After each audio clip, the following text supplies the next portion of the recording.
میرا نام ڈاکٹر ہمارا خالد ہے۔ آج ہمارا جو ٹاپک آف ڈسکشن ہے وہ ہے چائلڈہڈ نیوٹریشن یا میل نیوٹریشن۔ تو چائلڈہڈ نیوٹریشن جو ہے جسے بچوں کی خوراک کہا جاتا ہے، اس کے بارے میں ہم بات کریں گے کہ وہ کب کتنی دینی چاہیے، اس کے نہ دینے کے کیا نقصانات ہیں، اور وہ کس ایج پہ سٹارٹ کرنی چاہیے، کس ایج پہ فوڈ چینج کرتے ہیں، اور اگر اس طرح سے نہ دی جائے تو اس کے کیا نقصانات ہو چکے ہیں۔ پاکستان کا مورٹیلٹی ریٹ یا شرح اموات باقی دنیا کے مقابلے میں بہت زیادہ ہے، اور اس میں خطرے کی بات ہم لوگوں کے لیے یہ ہے، یا الارمنگ سچویشن یہ ہے کہ 22 بچے پہلے ہی مہینے کے دوران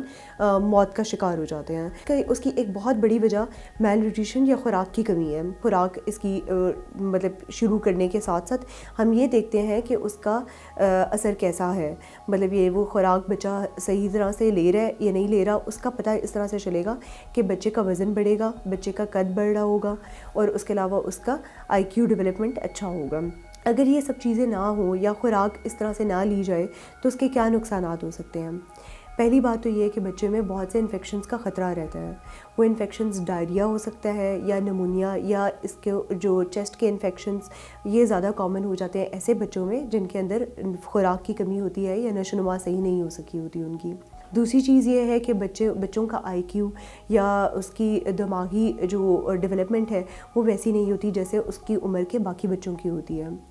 تیسری یہ چیز ہے کہ اس کے اندر فزیکل ڈیولپمنٹ جب کم ہوتی ہے تو وہ بڑے ہو کر اس طرح سے باقی فزیکل کام ویسے نہیں کر سکتے جیسے باقی آدمی یا پھر اس کے ساتھ کے باقی لوگ کریں گے۔ تو یہ اس لحاظ سے ہمارے لیے ایک بہت امپورٹنٹ ایشو ہے، جس کے لیے آپ کو ایک تو ڈائٹ اچھی ہونا، اس کا بیلنس ڈائٹ ہونا، اس کے ساتھ ساتھ وقتاً فوقتاً اپنے بچوں کے ڈاکٹر سے معائنہ کروانا ضروری ہوتا ہے، جس میں اس کے نارمل پیرامیٹرز یعنی کہ اس کا ہائٹ اور ویٹ نوٹس کیا جائے اور دیکھا جائے کہ وہ نارمل بچوں کی طرح گرو کر رہا ہے یا نہیں کر رہا۔ بچوں میں خوراک کی کمی کی علامات کیا ہوں گی، کس طرح سے پتہ چلے گا کہ بچے کی نشو و نما صحیح ہو رہی ہے یا نہیں، اس کے لیے امپورٹنٹ یہ ہے کہ ایک دفعہ اپنے بچوں کے ڈاکٹر کو یا پھر قریبی ڈاکٹر سے رجوع کریں، اور اس کے بعد پھر اس کا ہائٹ اور اس کی ویٹ چیک ہو۔ بچوں میں علامات اس طرح سے ظاہر ہوتی ہیں کہ بچے کا وزن یا قد بڑھنا بند ہو جاتا ہے، بچہ اتنا ایکٹیو نہیں ہوتا ہے باقی بچوں کی نسبت، اس کے علاوہ ان کا رنگت جو ہے وہ سفید ہو جاتی ہے۔ باقی وائٹامن کی کمی کے ساتھ کبھی کبھار جسم پہ کوئی ریش نکل آ سکتا ہے، یا پھر اس کے جسم پہ نیل پڑ سکتے ہیں۔ اس کے علاوہ منہ جو ہے اس کے اندر چھالے بن جاتے ہیں، یا ہونٹوں کے کناروں پہ چھالے بننا شروع ہو جاتے ہیں۔ اس صورت میں ڈاکٹر سے رجوع کر کے دکھانا چاہیے، اور ہو سکتا ہے کہ کچھ ٹیسٹ وغیرہ بھی کروانے پڑیں۔